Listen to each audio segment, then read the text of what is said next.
I buy stocks once a month for the Asymmetric Portfolio, and I'm going to give you one of those stocks I'm buying in September 2025 right here. This is, I think, a no-brainer stock today. The company grew revenue 38% on a constant currency basis in the second quarter of 2025. This is a compounding machine. They're getting more profitable, industry-leading margins. I think the market is really overlooking the potential for ON holdings or ON running. Ticker symbol is ONON. I'm going to dig into exactly why I love this stock today. My name is Travis Hoyam. Thanks for watching Asymmetric Investing. If you want more from me, including that asymmetric portfolio, check out my newsletter, Asymmetric Investing. There's a link on the screen and a link in the show notes. My buys are going to go out September 1st. I'm going to execute those trades on September 2nd. This is what I do every single month. I started this portfolio from zero. That portfolio has absolutely crushed the market. If you want to follow what I'm doing, that's the best place to do it on top of subscribing here on YouTube. And what I'm going to be using for all of the data for this is Fiscal AI. If you're interested in checking out Fiscal.ai to do fundamental research, they've got everything from investor relations data, presentations, SEC filings, insider buys and sells. This is the best solutions out there, and you're going to see it everywhere, not only here. This is the best solution out there. If you want to check it out, you can get 2 weeks for free. You can get 2 weeks for free at fiscal.ai/ASYM. This is a product that I buy myself. What you're going to be seeing here today is the enterprise solution, but they got a bunch of different solutions depending on what price point you're looking at. But you get 15% off with that link as well if you decide to become a paying customer. So check that out, fiscal.ai/ASYM. Let's get to the high level look at ON holding. This is, again, fiscal.ai, $15 billion market cap. But here's the crazy thing. Price earnings multiple on a forward basis is just 32. This is a company that grew revenue at 38% in the most recent quarter. When you can get a company that's trading for a price earnings multiple below the growth rate, and remember, it is very tough to be a profitable business in the shoe or apparel business and be growing at this rate. So you're doing both of those things. Incredibly impressive how well they're executing the business. But let's explain why the market is kind of confused about what's going on at ON Holdings.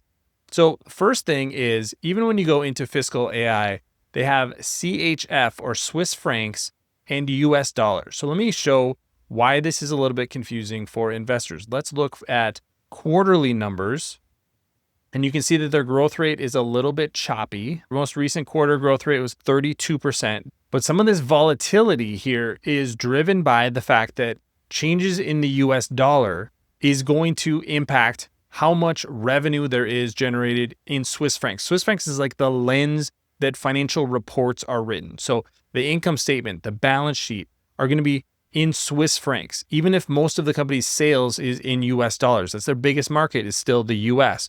So a $100 shoe is still going to be a $100 shoe in the US. But if the Swiss franc gets 10% more valuable, now it looks like it's a $90 shoe. That's what it looks like. That's not actually what's happening. That's why the constant currency numbers are so important.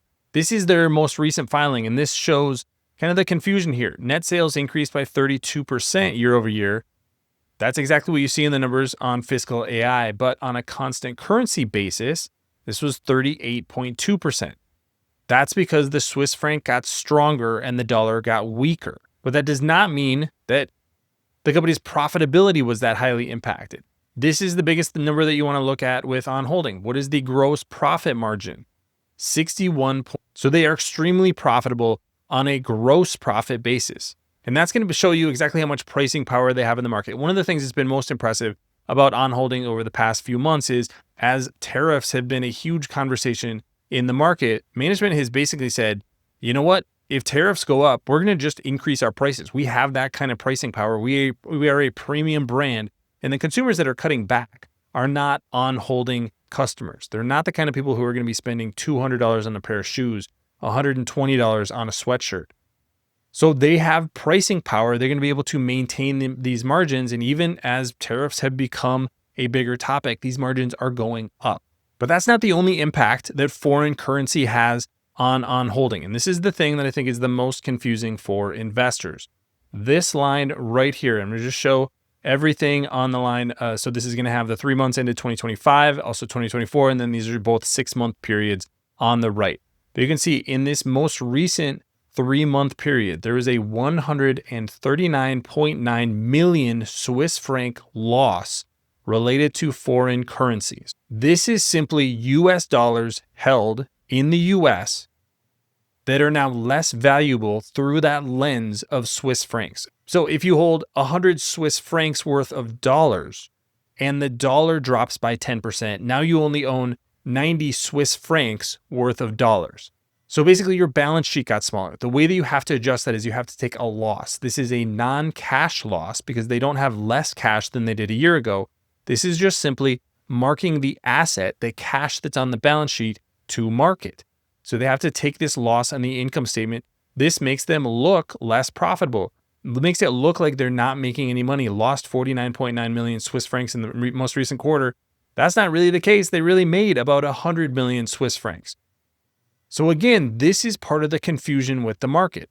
Is On Holding an extremely profitable company, or are they barely breaking even? It really depends on the lens with which you're looking at it. And when you look at it through the Swiss franc lens, it makes it very confusing. It looks like the company is not profitable, but it really is. These numbers will adjust over time. So this loss here will adjust. That will be made up in the future when the dollar gets a little bit stronger, assuming that happens in the future. So this isn't something I worry about. And this sort of volatility is the kind of thing that gives you an opportunity as investors. So let's get to some of the other details. You can see here that in black, this is the Americas revenue. You can see that this is by far the biggest segment, compounding annual growth rate since 2022, almost 50%, just a phenomenal growth rate. Europe, Middle East, and Africa, a little bit slower growth rate, 39.3%. And then Asia is really where there's been a ton of growth recently, but still the third biggest market. So isn't quite the huge impact that the Americas is. But look at that as being a potential growth market long-term. But there's strength across the board. That's what we're seeing from On Holding. This is a brand that's getting stronger and more popular all around the world. But here's the other thing that you need to consider is that they are just now getting into things like apparel and accessories. So shoes in the most recent quarter, let's actually change this to last 12-month numbers.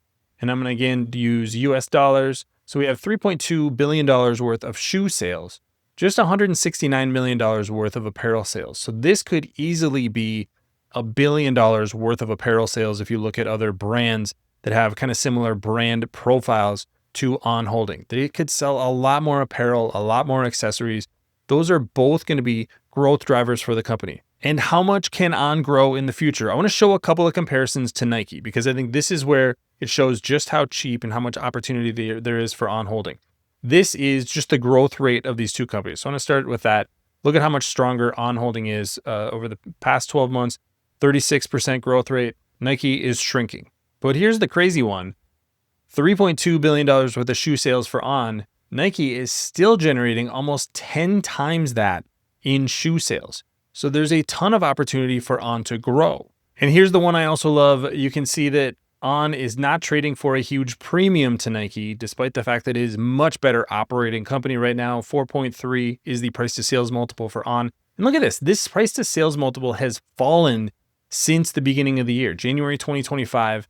This is because the company is growing and the stock price is down about 30% right now from its peak. So it was an 8 price to sales multiple beginning of the year. Now it's only 4.3, Nike 2.5. So it's less than double the price to sales multiple of Nike, despite being a much, much faster growing company, a higher margin company, a much more profitable company. You add all this up, and I think it's crazy that On stock is in a 29% drawdown right now. I think there's a ton of confusion about the impact of currencies on the company's business. I think there's a ton of confusion about what's going to go on with tariffs. Are people going to start spending a little bit less? What we're actually seeing with On is they're continuing to grow at an extremely strong rate. They have margins that are industry leading. Those margins are actually getting better. They're increasing their guidance. And they have told investors that if tariffs impact their costs, they're going to simply pass that cost on to customers. They're going to be able to raise their prices, and they have proven the ability to do that. I don't see anything that is breaking the On thesis right now. And you don't often get companies that are growing at 30, 35% in the fashion and apparel business that have the kind of moat and the kind of profitability that On Holdings has. So I'm going to continue buying shares of On Holding in September. If you want to see what else I'm buying, check out Asymmetric Investing. Like I said, there's a link on the screen and a link in the show notes. Love to have you as part of that community and follow that market beating portfolio. Let me know if On is a stock that you have in your portfolio. And if you're going to be adding anytime soon, leave those comments in the comments section below. Thanks for watching, everybody. We'll see you here next time.